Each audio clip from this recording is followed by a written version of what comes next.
how to enable or disable Android digital car key NFC services on Samsung Galaxy S26 Ultra.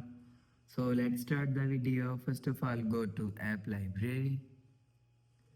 Now here, so click on settings app.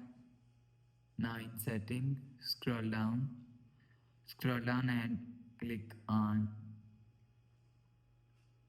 apps. So you will see apps is here, so click on apps. Now here, so click on choose default apps. So after click on choose default apps, so scroll down and click on op opening linkings. Sorry, click on violet app. So after click on violet app, click on other NFC services. So after click on other NFC services, you will see last option is Android digital car key. So if you want to disable Android digital car key, so click on Android digital car key. You will see Android digital car key is disabled.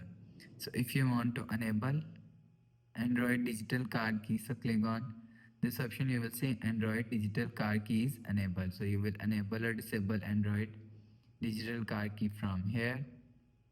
So after the process, go back to home screen, refresh phone. So that's how you can enable or disable Android digital car key NFC service on Samsung Galaxy S26 Ultra. So if you like the video, please subscribe. Thanks for watching.